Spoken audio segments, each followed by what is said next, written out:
Hello, adventurers! Welcome to the unfolding chapters of Trailblazers of the Oregon Trail, where history meets the thrill of adventure. Join me now as we delve into the heart of American pioneering. In this multi-part series, we're going deep into the beginning of the Wild West and the way we got there. So let's hang on tight as we embark on an epic adventure with the trailblazing duo Meriwether Lewis and William Clark. So, you ask, how did the Oregon Trail ever get started? Okay, picture yourself back in the year of 1803. This was certainly an exciting time. The landscape was painted with unexplored frontiers. Tall tales flourished across the land, exciting the imagination, and nature's wild canvas stretched to the west as far as the eye could see. At that time, the echoes of independence still lingered in the air, and the country hungered for excitement and expansion. In this era of restless westward exploration, President Thomas Jefferson, with the expansive vision of the Louisiana Purchase still fresh in his mind, handpicked two unique men for this monumental mission. Those two men, my friends, would be the very first pairing of Meriwether Lewis and William Clark. Our tale begins with Lewis and Clark assembling their eclectic team, a band of skilled individuals known as the Corps of Discovery. At the forefront was Meriwether Lewis, born in 1774, a man of multifaceted talents appointed by President Jefferson to lead the expedition. Lewis, a skilled naturalist with a military background, bore the responsibility of documenting the scientific marvels awaiting discovery. Next in line was William Clark, born in 1770, a seasoned frontiersman and confidant of Lewis. As the co-leader, Clark navigated the terrain both physically and diplomatically, mapping the journey and fostering relations with Native American tribes. The core team expanded to include York, born around 1770, who was an enslaved African-American man key to the success of the expedition. Also, a diverse assembly of approximately 30 individuals, including soldiers, interpreters, and boatmen, formed the backbone of the Corps. Notable names such as John Ordway, a seasoned sergeant whose practical skills and leadership qualities proved invaluable during the expedition. Ordway's meticulous journal entries would later provide historians with a vivid account of the daily challenges and triumphs faced by the Corps. Patrick Gass, another key figure in the journey, brought his expertise as a skilled carpenter and dedicated non-commissioned officer. Gass's meticulous craftsmanship played a crucial role in maintaining the expedition's equipment and ensuring the crew's survival in the rugged wilderness. Charles Floyd, the youngest member of the Corps, added youthful vigor and a keen spirit of adventure to the group. Unfortunately, Floyd's journey was cut short due to illness, becoming the only fatality of the expedition. His legacy lives on as a testament to the harsh realities faced by these early pioneers. Enter Georges Drouillard, a multilingual and resourceful hunter and interpreter. Drouillard's ability to communicate with various Native American tribes and his skills as a frontiersman proved instrumental in navigating the unfamiliar territories and establishing crucial alliances along the way. Before venturing into the unknown, the Corps underwent rigorous training in survival skills, navigation, and scientific observation. Their preparation included instructions on diplomatic interactions with the Native American tribes. The array of supplies they gathered, from weapons and tools to trade goods and scientific instruments, painted a vivid picture of the challenges awaiting them. Boats, essential for river travel, were acquired, including a grand keelboat and smaller canoes, all adorned the scene. Thus, the stage was set for the grand departure, and on May 14, 1804, the Corps of Discovery embarked from St. Louis, Missouri, navigating upstream on the mighty Missouri River, and so began the Odyssey, a journey that would weave through uncharted territories, traverse the formidable Rocky Mountains, and culminate on the majestic shores of the Pacific coast. The winds of destiny whispered as Lewis and Clark, alongside their diverse and skilled companions, carved their mark on the pages of exploration, and etch their names into the very fabric of American history.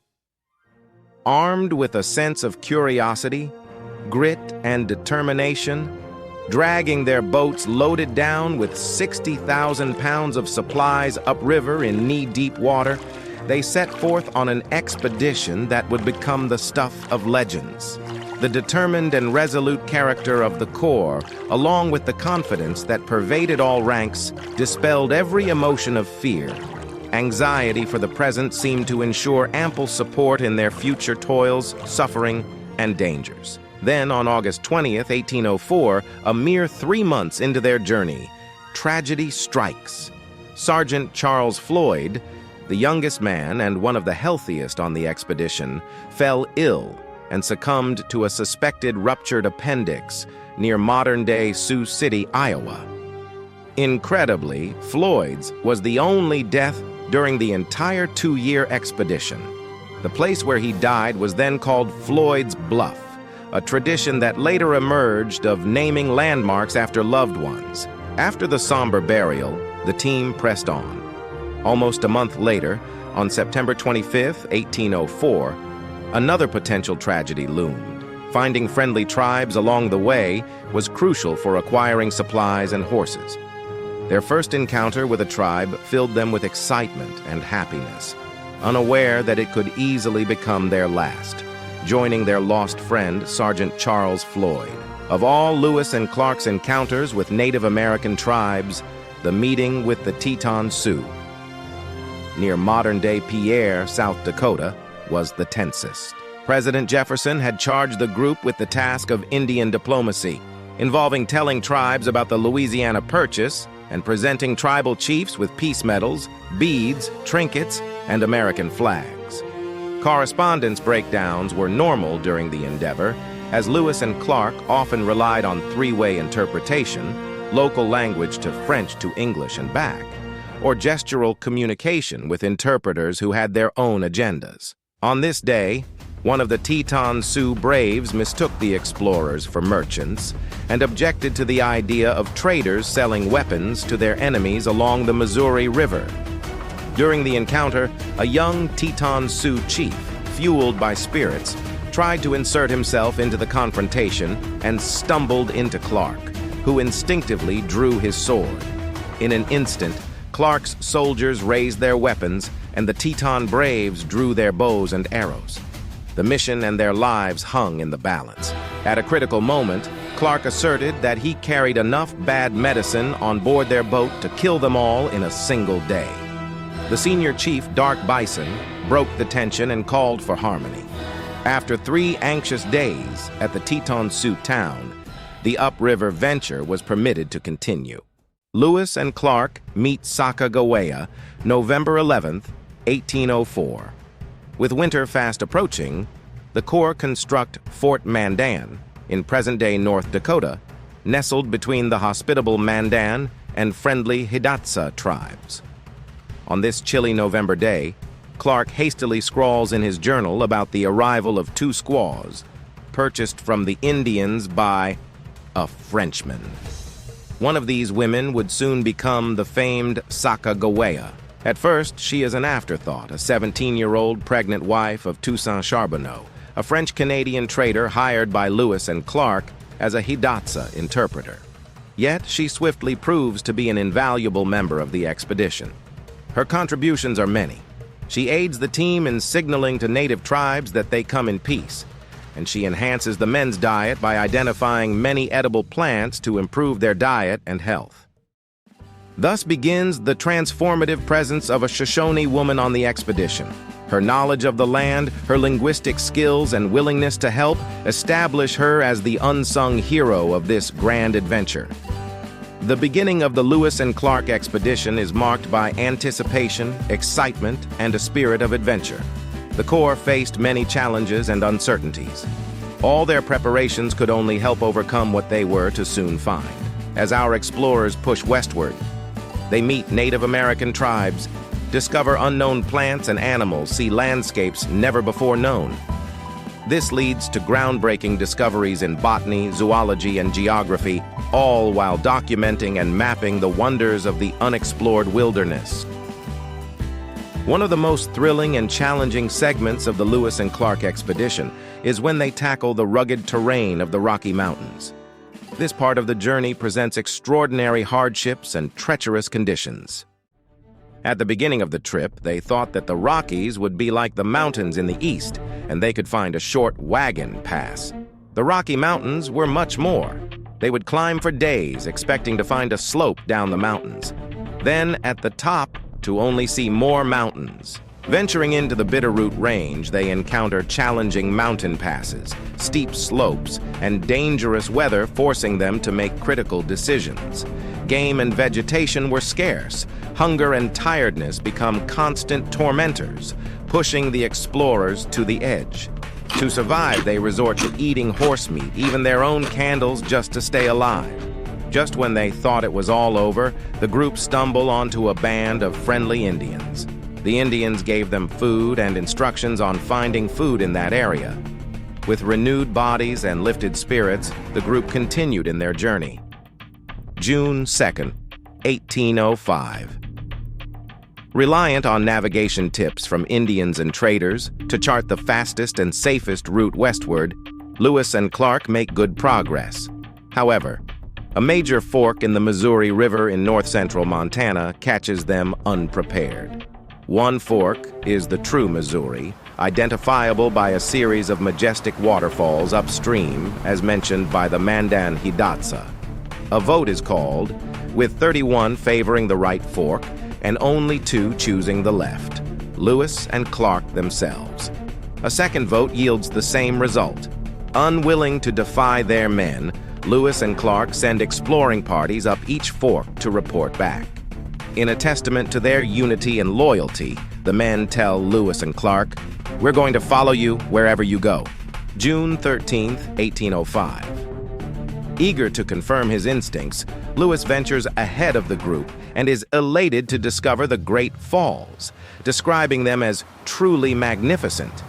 However, the challenge of carrying canoes over land around the falls proves more formidable than anticipated, requiring more than the planned single day. To overcome this obstacle, the men ingeniously fashion crude wagons from felled trees, dragging the canoes and equipment across miles of harsh, cactus-strewn terrain. Nearly a month and a half passes as they painstakingly transport all their gear more than 18 miles, an unexpectedly slow part of their epic journey. The expedition finds the Shoshone, August 8, 1805. Sacagawea's past becomes a pivotal asset as she leads the Corps in the quest to find the Shoshone, her childhood tribe, crucial for obtaining horses to cross the Rocky Mountains before winter. While she doesn't guide the expedition in a literal sense, her memories provide valuable clues, and on August 8th, Lewis notes in his journal, "The Indian woman recognized the point of a high plain to our right, which she informed us was not very distant from the summer retreat of her nation on a river beyond the mountains. This hill," she says, "is called the Beaver's Head, and she assures us that we shall either find her people on this river or on the river immediately west of its source." It is not long after that they find her people. After a joyous reunion with the Shoshone, she is delighted to find her brother, Kamiawait, and discovers that he is now the Shoshone chief. Despite the arduous challenges, the Corps eventually descends from the mountains and reaches the Clearwater River, a tributary of the Columbia River, on August 17, 1805. The expedition successfully arrives at the Pacific coast in November 1805, establishing Fort Clatsop for the winter. Months are spent documenting the region's flora and fauna and building relationships with local tribes. During the return journey, the Lewis and Clark expedition experiences a momentary separation in the summer of 1806. Lewis and a subgroup explore the Marias River in present-day Montana, encountering a large grizzly bear and mistakenly believing they were under attack by Blackfeet Indians. In the aftermath, 2 Blackfeet warriors are killed, prompting Lewis to abandon the Marias River exploration and rejoin Clark's group. While the party briefly separates, Lewis and Clark ultimately reunite, and the entire expedition makes it back to St. Louis in September 1806. In conclusion, the Lewis and Clark expedition stands as a monumental achievement in American history. They not only paved the way for westward expansion, but also significantly contributed to scientific knowledge and cultural understanding. Lewis and Clark's leadership, the bravery of the team, and the indispensable contributions of individuals like Sacagawea collectively shaped the course of American exploration and expansion in the early 19th century. Don't forget to like and subscribe for more. Thank you for watching, and please comment.